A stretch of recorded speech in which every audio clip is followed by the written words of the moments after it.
Teman-teman, pernah nggak sih teman-teman membayangkan ada seorang pemain timnas Indonesia yang bukan sekedar bermain di Serie A, tetapi justru menjadi rebutan klub-klub besar di Italia?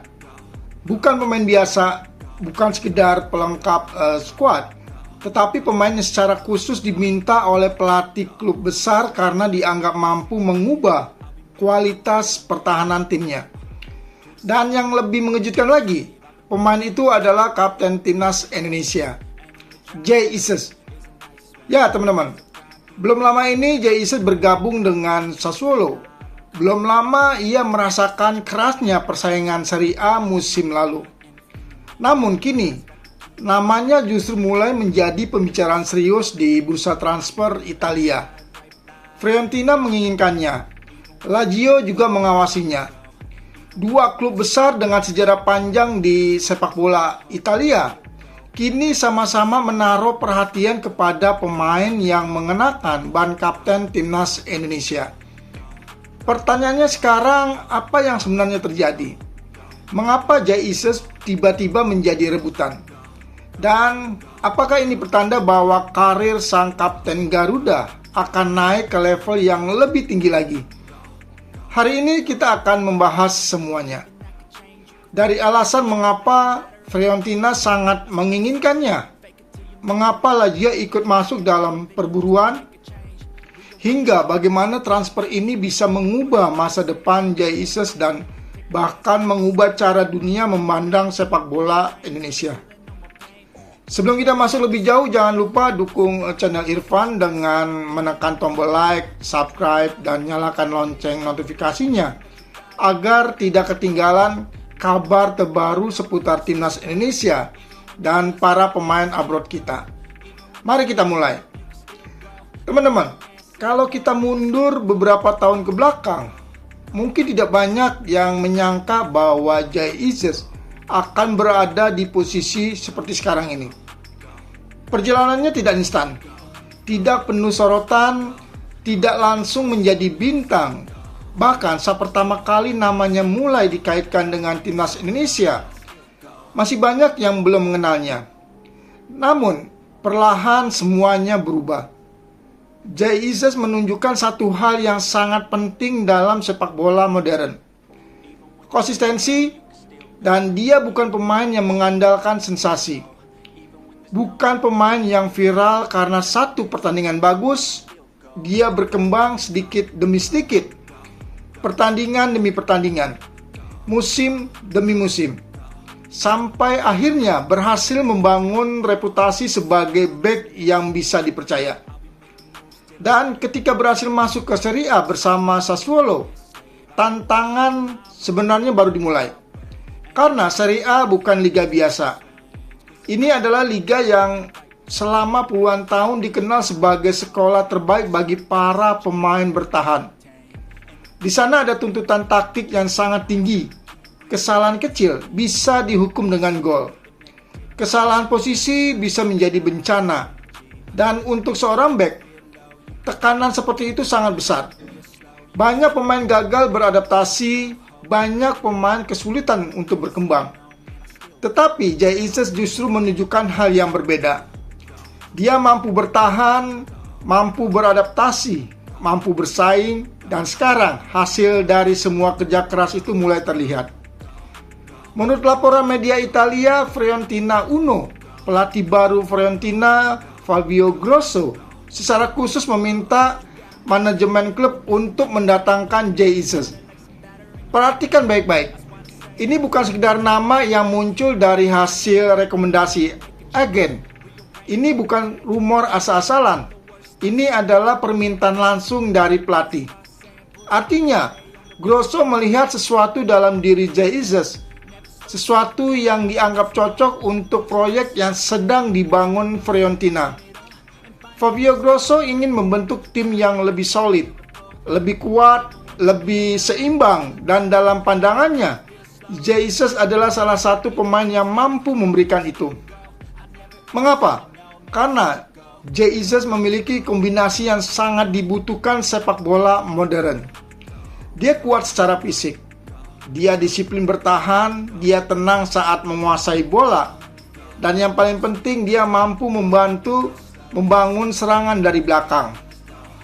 Di era sepak bola modern, bek tidak lagi hanya bertugas membuang bola sejauh mungkin.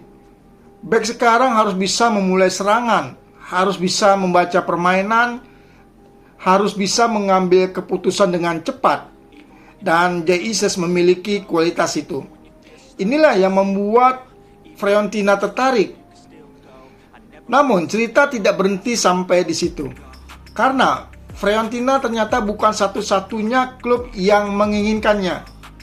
Lazio juga ikut memantau situasi. Klub ibu kota Italia tersebut sedang mencari tambahan kekuatan di lini belakang. Dan mereka melihat Jesus sebagai profil yang ideal. Disinilah cerita menjadi semakin menarik. Karena ketika dua klub besar mulai menginginkan pemain yang sama, biasanya harga pemain akan naik. Persaingan menjadi lebih panas dan posisi tawar pemain menjadi lebih kuat. Saat ini nilai Jesus disebut berada di angka sekitar 10 juta euro. Tetapi jika Fiorentina dan Lazio benar-benar masuk dalam persaingan terbuka, bukan tidak mungkin nilainya akan semakin meningkat. Sementara itu, Sassuolo juga tidak berada dalam posisi terdesak. Mereka tahu kualitas yang dimiliki Jesus. Mereka tahu pemain seperti ini tidak mudah dicari penggantinya. Karena itu, mereka tidak akan melepasnya dengan mudah. Teman-teman, ada satu hal yang menurut saya sangat menarik dari cerita ini. Bukan soal angka transfernya, bukan soal Fiorentina atau Lazio, tetapi soal bagaimana persepsi terhadap pemain Indonesia mulai berubah. Dulu banyak yang berpikir pemain yang memiliki hubungan dengan Indonesia hanya akan menjadi pelengkap, hanya menjadi bagian dari proyek jangka pendek. Namun sekarang situasinya berbeda. Jesus dihargai karena kualitasnya, bukan karena pasarnya, bukan karena popularitasnya, tetapi karena kemampuannya di lapangan. Ini adalah perkembangan yang sangat luar biasa. Karena ketika klub-klub Italia mulai berebut pemain yang menjadi kapten timnas Indonesia, itu mengirim pesan yang sangat kuat bahwa kualitas pemain Indonesia atau pemain keturunan Indonesia kini mulai mendapat pengakuan di level tertinggi. Dan dampaknya bisa sangat besar. Pemain muda Indonesia akan memiliki panutan. Klub-klub Eropa akan semakin memperhatikan talenta yang memiliki darah Indonesia. Dan timnas Indonesia akan semakin dihormati. Bayangkan, beberapa tahun lalu kita sering berharap ada pemain Indonesia yang sekedar bisa bertahan di Eropa. Sekarang, kita sedang membicarakan seorang kapten timnas yang diperebutkan klub-klub Serie A. Itu adalah perubahan besar, perubahan yang menunjukkan bahwa sepak bola Indonesia sedang bergerak ke arah yang benar. Jesus menjadi simbol dari perubahan tersebut. Dia membuktikan bahwa kerja keras, disiplin, dan konsistensi bisa membawa pemain mencapai level tertinggi. Dan siapa tahu, jika performanya terus meningkat, mungkin suatu hari nanti kita akan melihat Jesus bermain di kompetisi Eropa seperti Liga Champions atau Liga Eropa secara reguler. Sebuah mimpi yang dulu terasa sangat jauh, namun kini mulai terlihat nyata. Teman-teman, perjalanan Jesus masih panjang. Bursa transfer masih akan terus berjalan. Fiorentina masih mengincarnya. Lazio masih memantaunya. Dan Sassuolo tentu tidak akan melepasnya begitu saja. Kita akan melihat bagaimana cerita ini berkembang dalam beberapa minggu ke depan. Apakah Jesus akan bertahan di Sassuolo? Apakah ia akan bergabung dengan Fiorentina? Atau justru Lazio yang berhasil mendapatkan tanda tangannya?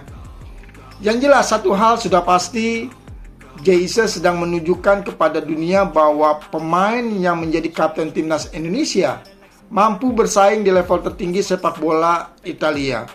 Dan itu adalah kabar yang membanggakan untuk kita semua. Kalau menurut teman-teman, klub mana yang paling cocok untuk Jesus? Fiorentina, Lazio, atau tetap bertahan bersama Sassuolo? Tulis pendapat teman-teman di kolom komentar.